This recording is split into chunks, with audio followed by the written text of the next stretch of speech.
ರಾಜ್ಯ ಸರ್ಕಾರಕ್ಕೆ 5 ಗ್ಯಾರಂಟಿಗಳಿಗೆ ಹಣವನ್ನ ಹೊಂದಿಸೋದೇ ದೊಡ್ಡ ಸವಾಲಿನ ಕೆಲಸ ಆಗಿದೆ. ತೇಲ್ಗಣ್ಣು ಮೇಲ್ಗಣ್ಣನ್ನ ಬಿಡ್ತಾ ಇದೆ ಸರ್ಕಾರ ಅನ್ನೋ ರೀತಿ ಅನಿಸ್ತಾ ಇದೆ. ಯಾಕಂದ್ರೆ ಒಂದೊಂದು ವಿಚಾರದಲ್ಲಿ ಕೂಡ ವಿದ್ಯುತ್ ಬಾಕಿ ಬಿಲ್ ಇರಬಹುದು ಅಥವಾ ಗ್ಯಾರಂಟಿ ಯೋಜನೆಗಳಿಗೆ ಹಣ ಹೊಂದಿಸೋದಿರ್ಬೋದು, ಎಲ್ಲದರಲ್ಲೂ ಕೂಡ ಸರ್ಕಾರ ಸರ್ಕಸ್ ಅನ್ನು ಮಾಡ್ತಾ ಇದೆ. ಈ ಟೈಮ್ನಲ್ಲಿ ಗುತ್ತಿಗೆದಾರರ ಸಂಘ ಮತ್ತೊಂದು ಸಲ ಸಿಡಿದೇಳ್ತಾ ಇದೆ. ಯಾವ ವಿಚಾರಕ್ಕೆ ಮತ್ತು ಆತ್ಮಹತ್ಯೆ ಎಚ್ಚರಿಕೆಯನ್ನು ಕೂಡ ಕೊಡುವಂತಹ ಕೆಲಸ ಆಗಿದೆ. ಡೀಟೇಲ್ಸ್ ಇದೆ, ನೋಡ್ಕೊಂಡು ಬರೋಣ ಬನ್ನಿ. ರಾಜ್ಯ ಸರ್ಕಾರಕ್ಕೆ ಮತ್ತೊಂದು ಟೆನ್ಷನ್. ಜಿಎಸ್ಟಿ ಹಣ ಪಾವತಿ ಮಾಡದಿದ್ರೆ ಆತ್ಮಹತ್ಯೆ. ರಾಜ್ಯ ಗುತ್ತಿಗೆದಾರರ ಸಂಘದಿಂದ ಅಂತಿಮ ಎಚ್ಚರಿಕೆ. ಒಂದು ಕಡೆ ರಾಜ್ಯ ಸರ್ಕಾರ ಗ್ಯಾರಂಟಿ ಯೋಜನೆಗಳಿಗೆ ಹಣ ಹೊಂದಿಸಲು ಪರದಾಡ್ತಿದ್ರೆ, ಇತ್ತ ಸರ್ಕಾರಕ್ಕೆ ಗುತ್ತಿಗೆದಾರರ ಸಂಘ ಕಂಟಕವಾಗಿ ಪರಿಣಮಿಸಿದೆ. ಸರ್ಕಾರ ಗುತ್ತಿಗೆದಾರರ ಸಂಘಕ್ಕೆ ಜಿಎಸ್ಟಿ ಹಣ ಪಾವತಿ ಮಾಡದಿದ್ರೆ ಆತ್ಮಹತ್ಯೆ ಮಾಡಿಕೊಳ್ಳುವುದಾಗಿ ಎಚ್ಚರಿಕೆ ನೀಡಿದೆ. ಈ ಬಗ್ಗೆ ನಿನ್ನೆ ಕಲಬುರಗಿಯಲ್ಲಿ ರಾಜ್ಯಾಧ್ಯಕ್ಷ ಜಗನ್ನಾಥ ಶ್ರೇಗಜಿ ಕಲ್ಯಾಣ ಕರ್ನಾಟಕ ಭಾಗದ ಗುತ್ತಿಗೆದಾರರ ಸಂಘದ ಸಭೆ ನಡೆಸಿದ್ದು, ಕೇಂದ್ರ ಸರ್ಕಾರ ಜಿಎಸ್ಟಿ ಕಟ್ಟಲು ಗಡುವು ನೀಡಿದೆ. ಹೈಕೋರ್ಟ್ ಸಹ ಜಿಎಸ್ಟಿ ಹಣ ಭರಿಸುವಂತೆ ಸೂಚಿಸಿದ್ದು, ಒಂದು ವೇಳೆ ರಾಜ್ಯ ಸರ್ಕಾರ ಜಿಎಸ್ಟಿ ಹಣ ಪಾವತಿ ಮಾಡದಿದ್ದಲ್ಲಿ ನಮಗೆ ಆತ್ಮಹತ್ಯೆ ಒಂದೇ ಪರಿಹಾರವೆಂದು ಸರ್ಕಾರಕ್ಕೆ ರಾಜ್ಯ ಗುತ್ತಿಗೆದಾರರ ಸಂಘ ಅಂತಿಮ ಎಚ್ಚರಿಕೆ ನೀಡಿದೆ.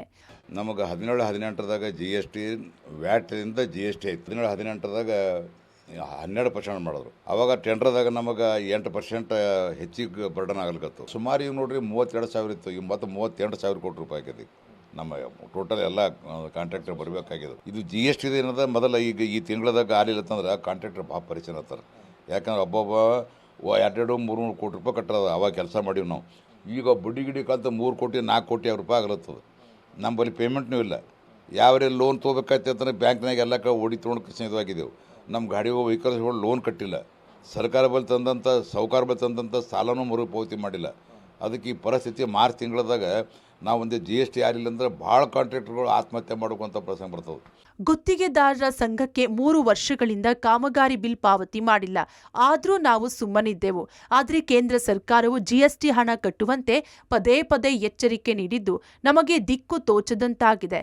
ಗುತ್ತಿಗೆದಾರರು ತಮ್ಮ ಆಸ್ತಿ ಅಡವಿಟ್ಟು ಕಾಮಗಾರಿಗಳನ್ನ ಮಾಡಿದ್ದು, ಸರ್ಕಾರ ಮಾತ್ರ ನಮ್ಮ ಕಾಮಗಾರಿ ಬಿಲ್ ಪಾವತಿ ಮಾಡ್ತಿಲ್ಲ. ಹೀಗಾಗಿ ನಮಗೆ ಹೊಸದಾಗಿ ಕಾಮಗಾರಿಗಳನ್ನು ಪಡೆಯಲು ಸಾಧ್ಯವಾಗ್ತಿಲ್ಲ ಅಂತ ಸರ್ಕಾರದ ವಿರುದ್ಧ ಗುತ್ತಿಗೆದಾರರ ಸಂಘ ಆಕ್ರೋಶ ವ್ಯಕ್ತಪಡಿಸಿದೆ. ನಾವು ಮುಖ್ಯಮಂತ್ರಿ ಗಮನಕ್ಕೆ ತಂದಿದ್ದೆವು. ಅವರಿಗಿದು ಮುಟ್ಟ್ಯದ. ಅದಕ್ಕೆ ನಾಳೆ 3 ತಾರೀಕು ಅವ್ರಿಗೆ ಮೀಟಿಂಗ್ ಇಟ್ಟರೆ ಬೆಂಗಳೂರಲ್ಲಿ. ಆ ಮೀಟಿಂಗ್ ಇವತ್ತು ನಡೆದಿದ್ದೇವೆ ನಾವು. ಆ ಮೀಟಿಂಗ್ದಾಗ ಏನೇ ಮಾಡಿಕೊಂಡು ನಾವು ಇಲ್ಲಿ ಅಡಿಗೆಲ್ಲಿ ಇಡತನ ನಮ್ದು ಏನಾದ್ರು ಜಿ ಎಸ್ ಟಿ ಕ್ಲಿಯರ್ ಮಾಡಿದ್ರೆ ಅಂತಂದ್ರೆ ಒಂದು ಭಾಳ ಒಂದು ಪುಣ್ಯ ಅದಕ್ಕೆ ಕೆಲಸ ಆಗ್ತಂತೇಳಿ ಸಾಹೇಬರು ಒತ್ತಾಡ್ತಾರೆ. ಎಂದು ಗುತ್ತಿಗೆದಾರರ ನಿಯೋಗದಿಂದ ಸಿಎಂ ಡಿಸಿಎಂ ಭೇಟಿ. ಬಾಕಿ ಗುತ್ತಿಗೆ ಹಣ ಬಿಡುಗಡೆಗೆ ಆಗ್ರಹ. ಇನ್ನು ಇದೆಲ್ಲದರ ನಡುವೆ ಇಂದು ಗುತ್ತಿಗೆದಾರರ ನಿಯೋಗ ಸಿಎಂ ಡಿಸಿಎಂ ಭೇಟಿಯಾಗಲಿದ್ದು, ಇಂದು ಮಧ್ಯಾಹ್ನ 1 ಗಂಟೆಗೆ ಸಿಎಂ ಸಿದ್ದರಾಮಯ್ಯ ಕಚೇರಿಗೆ ಭೇಟಿ ನೀಡಿ ನಂತರ 2 ಗಂಟೆಗೆ ಡಿಸಿಎಂ ಡಿಕೆಶಿ ಕಚೇರಿಗೆ ಭೇಟಿ ನೀಡಲಿದ್ದು, ಬಾಕಿ ಗುತ್ತಿಗೆ ಹಣ ಬಿಡುಗಡೆಗೆ ಒತ್ತಾಯಿಸಲಿದ್ದಾರೆ. ಅದೇನೇ ಇರಲಿ, ಗುತ್ತಿಗೆದಾರರ ಸಂಘ ನೀಡಿರೋ ಗಡುವಿನ ಒಳಗೆ ರಾಜ್ಯ ಸರ್ಕಾರ ಜಿಎಸ್ಟಿ ಹಣ ಬಿಡುಗಡೆ ಮಾಡುತ್ತಾ ಕಾದು ನೋಡಬೇಕು. Praveen Reddy, public TV, Kalaburagi.